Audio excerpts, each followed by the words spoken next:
Hey guys, it's me Spiffy and I'm in my penguin kigurumi. You probably can't see me pull the hood up. It's hard to get the hood up with this wig on. But yeah. So I am currently cosplaying Amethyst, cosplaying a penguin. Cosplay session. What's going on?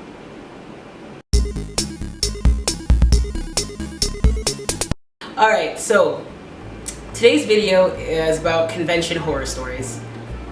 And my palms are sweating already just thinking about these horror stories. I've been going to conventions since 2007. And up until maybe last year, I'd been going to at least 2 cons a year. And the cons I went to primarily were Anime Boston and Kineticon, which are in Connecticut and Massachusetts, Boston, Massachusetts. And I'm not using any real names because I don't want to embarrass anybody on the internet. Okay, so my first story is not so much horror for me and the people involved, but it's one of those things where when you look back on it, it could have gotten bad pretty quick. I tell this story a lot, and anyone from any anime club I've ever led is probably hearing me say this and it's like, oh, she's gonna tell the story again. But this story is known in my circles as the Monarch story. So a lot of Kineticons ago, I think I was still in high school at the time, maybe a senior. I used to go to the raves. I used to be really into the raves, or the dances, since we can't say raves. And usually, if you've been to Kineticon, you know that there's the ballroom in the adjacent hotel where the rave is held. And then there's the convention center. And there's a tiny gap in between with like a super long staircase, but there are some platforms in between each set of stairs, and people hang out. Well, when the rave is going on, it's nighttime, it's late, it's like, the rave starts at, I think, 10 and goes till like 2 a.m. So everyone's hanging out, a lot of people are smoking. That's not the horror, but it's just the smoke area. People hang out and chill and just come outside to get, ironically, fresh air. From, because you're in this closed room and everyone's really smelling strong because they're dancing really hard. So we're just hanging outside, me and 2 of my friends. And around that time, I think Venture Brothers either season 3 was ending or had just aired, or 4 was about to start. I feel like it's into 3 because that's when I was really into Venture Brothers. And that same weekend, those 2 friends had cosplayed Henchmen 24 and 21, and I was just like a girl. I was a hench girl. I pretty much made like a henchman cosplay, but like wore a skirt instead. And it was cool. It was fun. But we weren't in cosplay then. But the Monarch. There was a man who had cosplayed the Monarch that day. We thought he was so cool because he was dead on. His cosplay was like super perfect, and he did the voice like really, really well. And I don't know what had happened to him earlier in the day, or between us seeing him at the daytime in the convention and night, but he was not having it anymore. He was chilling with these 2 other girls who we didn't know, and he took off his crown because he was tired. And we had walked up, they walked up first, and they were like really close because they thought it was cool, his cosplay was awesome, and I guess we're gonna say hi. And he just like spun around and sounded, I don't want to say inebriated, but had something to drink, and was just like, the Monarch is so drunk, in the thickest Monarch voice ever. And I stopped, and I was like, all right, we need to be 4 feet back. And he was like, the Monarch is so drunk, he has no crowns and no eyebrows, because I guess he had the fake. If you've seen the show, the Monarch's eyebrows are like 8 feet long, and he took them off and also took off the crown. And he was walking around apparently being so drunk and smoking a cigar. And again, this isn't horror, this is more of like a fun, like, oh man, I love conventions because the dude is cool. But it was just like, at the time, or like the day after, I was like, yo, that was kind of intense, because he was walking around with a cigar, and I'll never forget, this other dude was hanging out in the back, and he was smoking, and the dude spun around just in time for him to exhale in his face. And oh man, good times. That was funny. The next thing is kind of a horror story, because I don't know if you can tell, you probably can't in this kigurumi, but I am what people would call gifted in certain areas, and I'll leave it at that. People point that out often at conventions, but not like to me. I mean, I guess I'm glad they don't do it to me, but I can still hear them. I don't know if dudes think like these take away from my hearing, or if they don't care, but like I've had people walk around and go, oh man, the tits, and it's like, and they won't be like out, like it's not like I'm walking around juggling.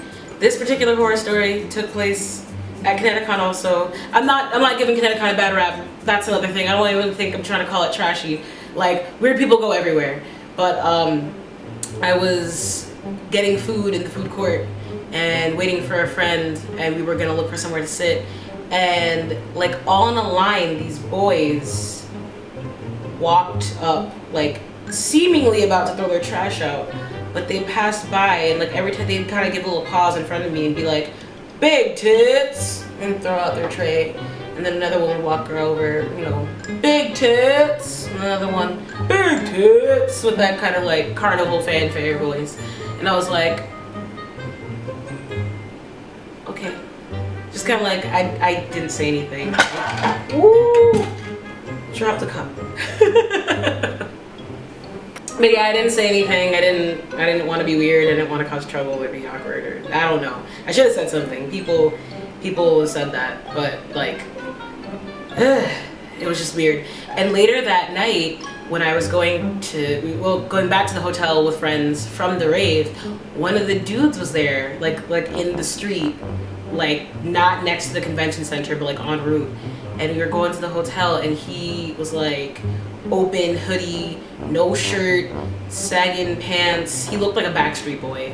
He looked exactly like Nick Carter, and was just chest out. And I was like, all right, so this man is living free right now. I'm just gonna walk by and just big bleeping tits. And I was like, it is nighttime now, and this has gone from high school hilarity to scary. So I'm gonna go, and we beelined and went back.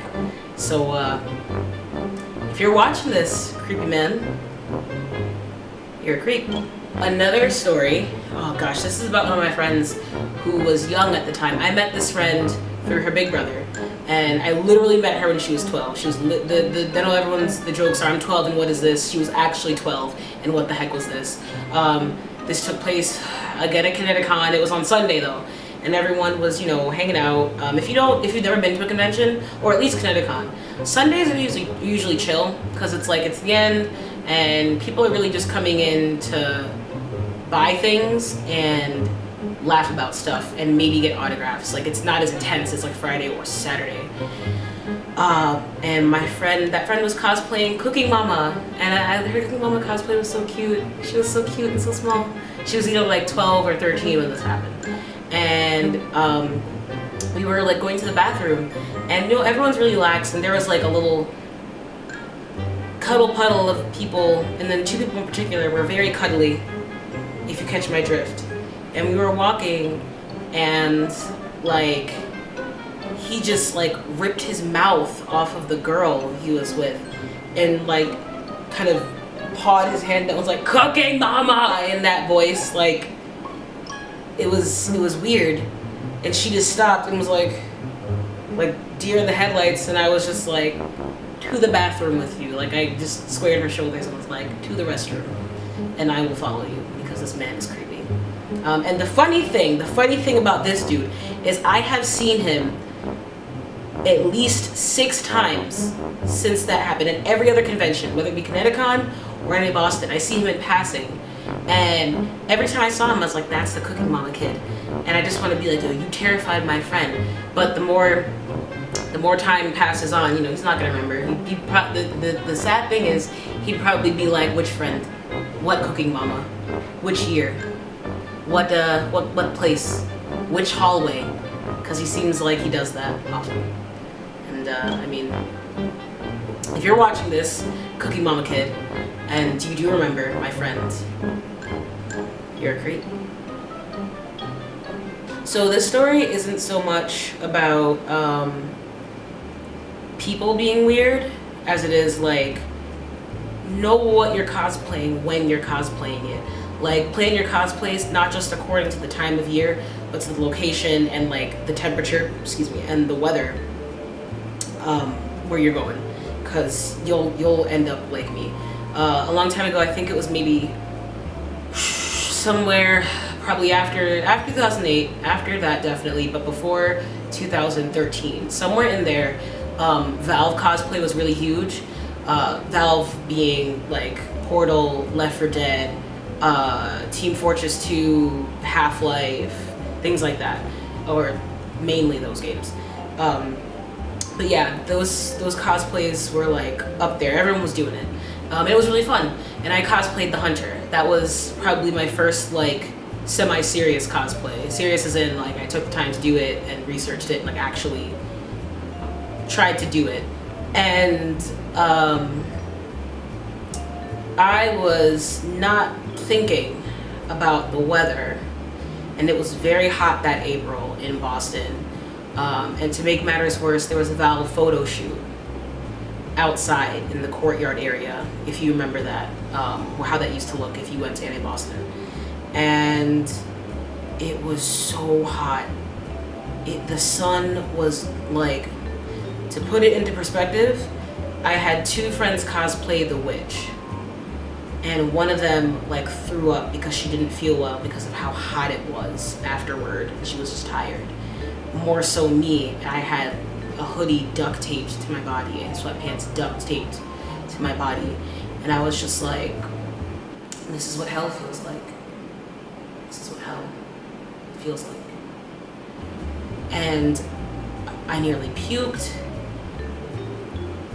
They had to like bring me inside. I could barely see. It was so weird because it's bright and like everything was dark, and I was dizzy, and I was just like, where is everything? And they had to get me food. And so like, I'm not saying don't cosplay things that are long sleeved or something, but take note of where you are and the season it is. Like for Kineticon, that's part of why I'm not cosplaying Amethyst's regular outfit, because it's just, it's too much. Like she's wearing leggings and I ain't trying to sweat. I ain't trying to sweat this paint off. So yeah, if you have any convention horror stories, feel free to leave them in the comments below. I love reading convention horror stories. That might sound like schadenfreude to anyone else, but it's fun for me. I think it sheds light on the dark and funny and goofy and weird stuff that happens in the con community, below the surface of just like cosplaying and buying stuff and panels and things. I'll probably make another video because I know I have more stories. I just can't think of any right now. But hopefully I won't have any new ones after Kineticon 2015. But yeah, thanks for watching, and I'll see you guys next time. Bye.